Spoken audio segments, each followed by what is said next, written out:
Jiulize swali moja. Kwa nini baadhi ya watu wanaanza maisha wakiwa maskini kabisa, lakini wanamaliza wakiwa mabilionea, huku wengine wakibaki pale pale maisha yao yote? Je, ni elimu? Je, ni bahati? Au ni mazingira?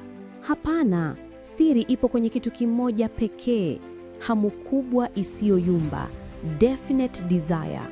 Leo nitakuonyesha siri ya kwanza ya mafanikio kutoka kwenye kitabu cha Napoleon Hill, Think and Grow Rich, sura ya kwanza kabisa, ambayo ni msingi wa mafanikio yote: desire, hamu kubwa.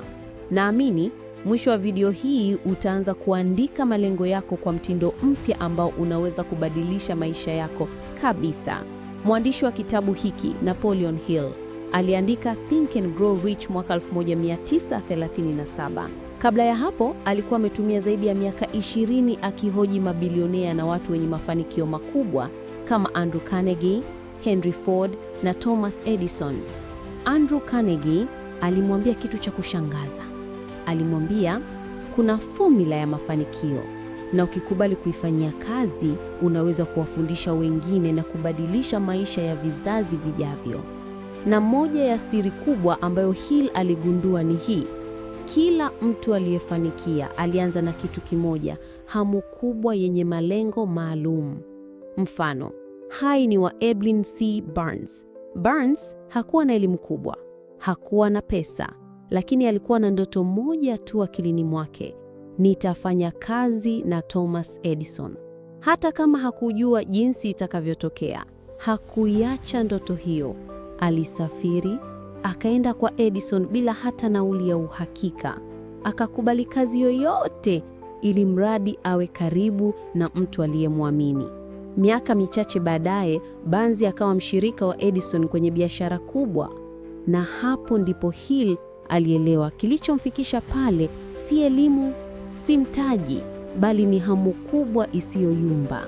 Napoleon Hill anatufundisha kitu cha msingi: ndoto ya kawaida ni mawazo tu yanayokuja na kuondoka, lakini hamu kubwa yenye malengo ya wazi ndiyo mwanzo wa kila mafanikio makubwa.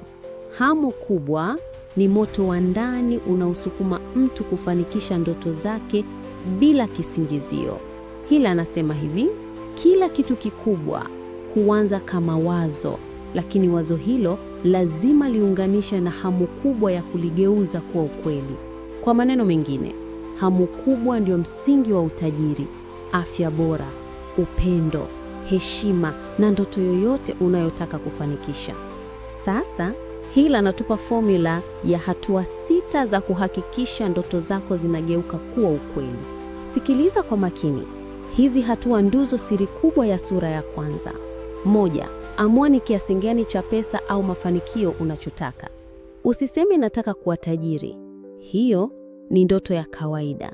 Sema kwa uhakika, nataka milioni 100 kufikia tarehe fulani, au nataka biashara yenye matawi 3 kufikia mwaka fulani.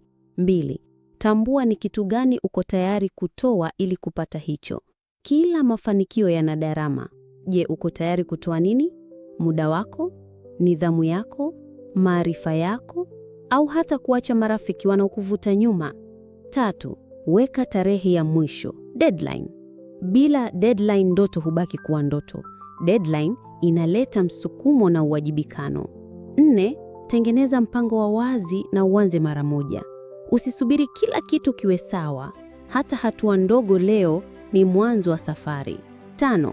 Andika tamko lako la maandishi. Lengo lako, tarehe yako na mpango wako vinapaswa kuwa kwenye karatasi, si kichwani tu. Karatasi ni ramani ya safari yako. 6. Soma tamko lako mara 2 kila siku. Asubuhi kabla hujaanza siku na usiku kabla ya kulala. Ukiamini kwa dhati, akili yako ndogo, subconscious mind, inaanza kuamini pia. Na unachokiamini kwa dhati unakivutia kwenye maisha yako. Hebu fikiria mfano. Mtu anayetaka kufungua mgahawa wa kahawa anaandika, nataka kuwa na mgahawa wa kisasa wenye wateja 100 kwa siku kufikia Disemba 2026. Niko tayari kujifunza biashara, kuacha uvivu na kuweka muda wangu wa wikendi kujenga hii ndoto. Nitafuata mpango huu: kuanza na kahawa ndogo nyumbani, kisha kusajili biashara na kuongeza huduma. Tamko hili nitalisoma kila asubuhi na kila usiku. Je, unaweza kuona nguvu yake? Hii si ndoto tena, ni hamu kubwa yenye mpango. Swali ni, unawezaje kutumia haya kwenye maisha yako? 1. Andika malengo yako kwenye journal au daftari. 2. Tumia vision board. Weka picha za kile unachotaka. 3. Soma kwa sauti tamko lako kila siku, asubuhi kabla hujaanza siku na usiku kabla ya kulala. 4. Fanya consistency. Hii ndiyo siri. Mara moja haitoshi. 5. Program subconscious mind yako. Kadri unavyojirutia, akili yako inakubali kuwa hicho ndicho unachostahili. Kwa lugha nyepesi, unachokiona ndani ndicho unachokiona nje.